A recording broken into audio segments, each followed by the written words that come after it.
Pemirsa, berjumpa lagi dalam Berita Mataram hari ini.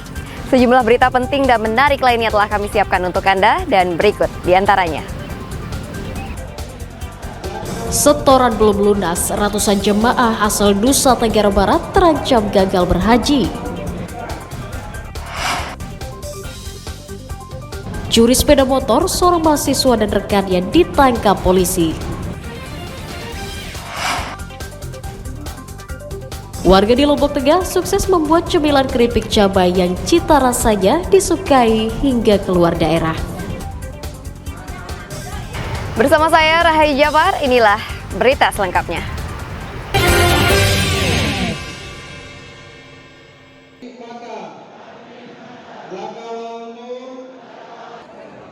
Ratusan calon jemaah haji asal Provinsi Nusa Tenggara Barat tidak melakukan pelunasan biaya haji hingga batas akhir tanggal 12 Mei lalu. Kantor Kemenag Wilayah NTB mendata dari total 4.447 orang jemaah yang terdaftar, 303 orang diantaranya tidak melakukan pelunasan.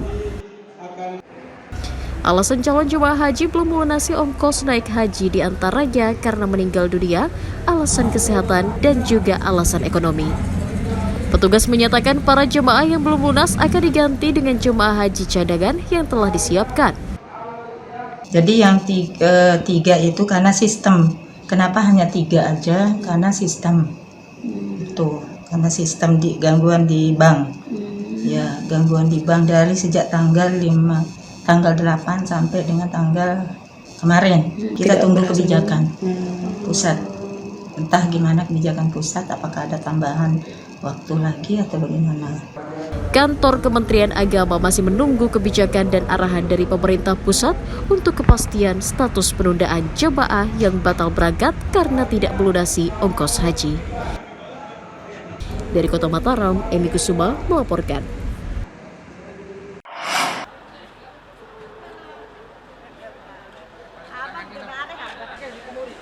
Maraknya kasus penipuan jemaah umroh oleh agen travel di Provinsi Nusa Tenggara Barat menjadi sorotan Kepala Kantor Kementerian Agama setempat.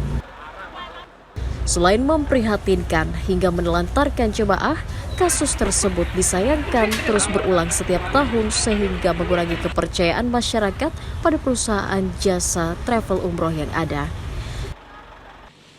Kemenag berjanji akan menggencarkan pengawasan dengan membentuk Satgas Pengawasan Operasional Travel Umroh yang ada di Nusa Tenggara Barat. Satgas nantinya akan memverifikasi ulang data perusahaan untuk memastikan mereka layak beroperasi atau tidak. Kemenag juga akan mencabut izin operasional perusahaan jasa travel umroh yang kedapatan melanggar hukum. Kami akan turun lapangan ke travel yang dianggap bermasalah. Dan tentu kami membuka aduan, Pak. Kami sudah sepakati membuka aduan, baik itu tertulis maupun secara lisan. Tidak boleh lagi ada masyarakat kita yang terlantar, tidak ada boleh lagi ada masyarakat kita yang jadi korban oleh pihak-pihak yang tidak bertanggung jawab. Masyarakat diminta turut melakukan pengawasan dan aktif melapor jika menemukan perusahaan travel yang merugikan jemaahnya. Dari Kota Mataram, Emi Kusuma melaporkan.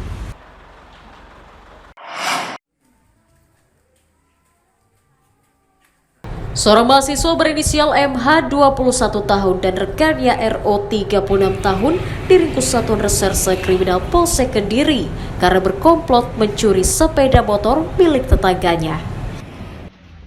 Keduanya ditangkap di rumahnya masing-masing di Desa Lelede dan Beleka atas laporan korban yang kehilangan sepeda motor. Polisi juga menyita 1 unit motor dan STNK sebagai barang bukti. Pencurian terjadi saat motor korban terparkir di samping rumah tersangka MH dalam kondisi kunci motor menggantung. Tersangka langsung membawa kabur motor korban dan menggadainya di wilayah Labu Api sebesar 2 juta rupiah. Kedua pelaku sudah saling kenal dengan korban. Mereka mengambil kendaraan milik korban sesaat diparkir di samping rumah pelaku.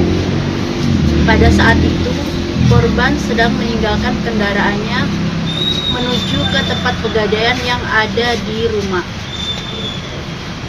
setelah pelaku berhasil mengamankan kendaraan korban, kedua pelaku tersebut melakukan penggadaian di wilayah Parangkuan, daerah Labu Api. Salah seorang tersangka mengaku tergiur mencuri motor untuk bermain judi online dan membeli narkotika. Baru kemarin, yakin? Pasti sebelumnya sudah kan? Kemarin beli atau baru kemarin? Make. Ketahuan. Baru kemarin yang ketahuan. Bapak, Iya, kemarin. Para tersangka dijerat pasal 363 Undang-Undang KUHP tentang pencurian dengan ancaman hukuman 7 tahun penjara. Awaludin dari Kabupaten Lombok Barat melaporkan.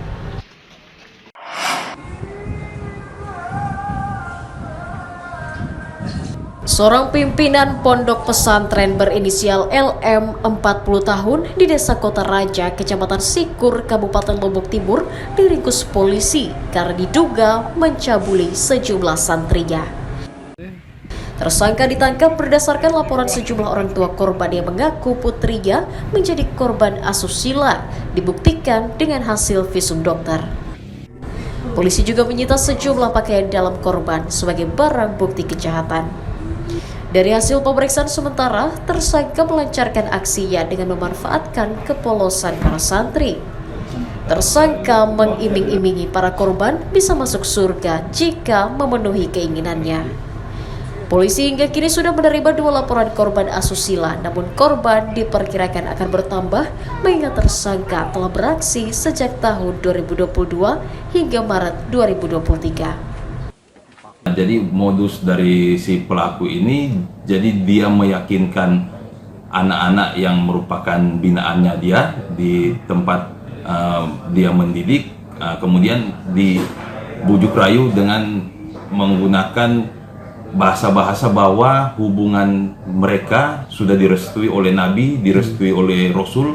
Kalau untuk lokasinya di lab asrama, itu merupakan bagian dari ponpesnya. Polisi menutup sementara aktivitas di pondok pesantren untuk kepentingan penyelidikan lebih lanjut. Atas perbuatannya, tersangka dijerat pasal perlindungan perempuan dan anak dengan ancaman hukuman 15 tahun penjara. Mutadu melaporkan dari Kabupaten Lombok Timur.